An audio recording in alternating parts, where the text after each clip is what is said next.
to another video by Sebastianekdahl Photography. Today, or in this video, we're going to talk about why you get red eyes on people you photograph. Why the red eyes is showing on your photographs. Basically, before we get on to the tips, there's going to be 5 tips in total.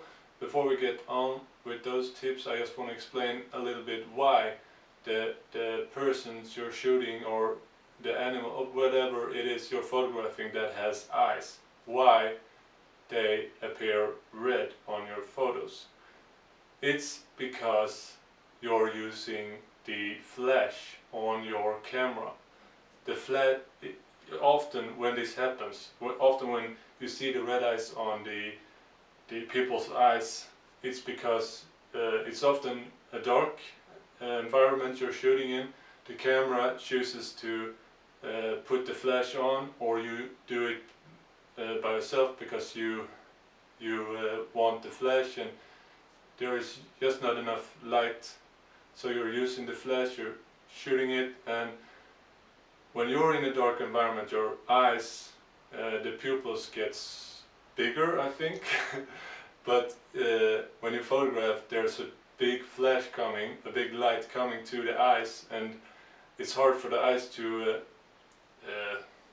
read that light, and the reflection will be strange and will be, in this case when you're photographing with the flash, will be red. So that's just a little bit of why it happens.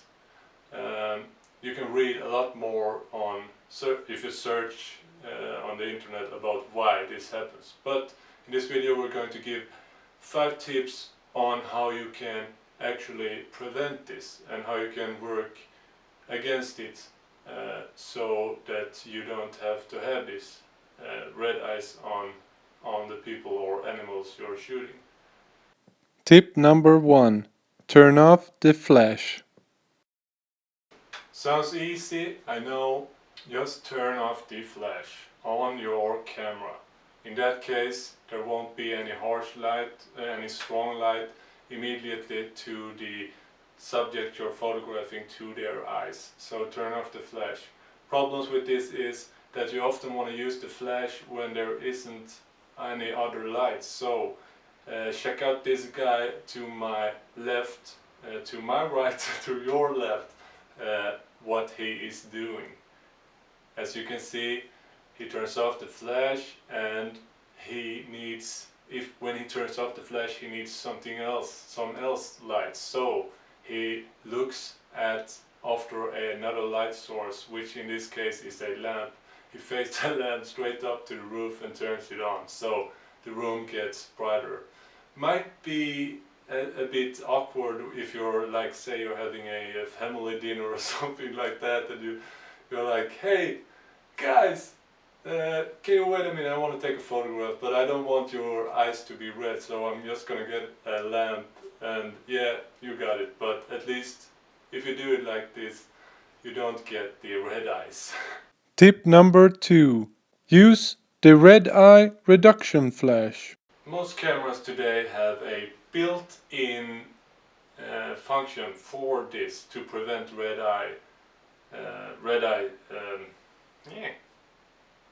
eye effect.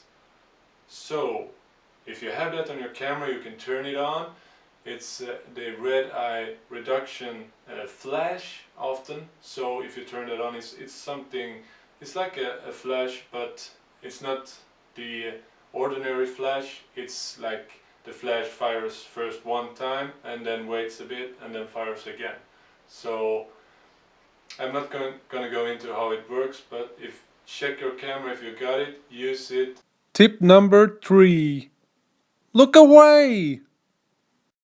So, tip number 3, let's get to it. Tell your subject person or whatever you're photographing that has eyes, tell them to look away from the camera.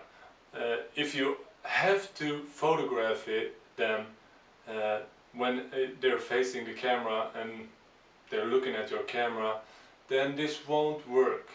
But if you rather see non-red eyes on them, then they're looking at the camera, tell them to look away or look at their doing. If they're eating dinner, they can check out the food instead for checking the camera.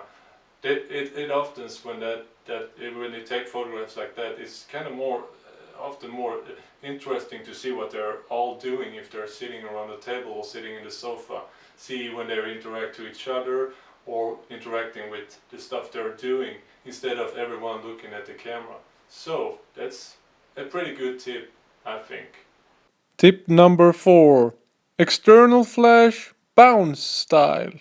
Tip number 400. No, I'm just kidding. Tip number 4. Yay! Let's get to tip number 4. If you got an external flash, if you're not using the flash that's built into the camera, you can do something very, very good. You can bounce the flash to a wall or the roof. If you have a camera that you can flip it and turn it not so it faces straight to the subject you're photographing.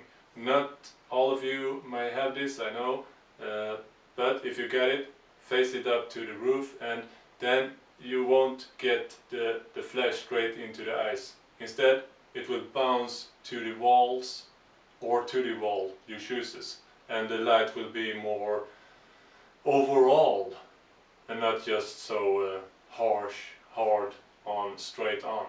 Yay! Tip number 5. Edit like you mean it.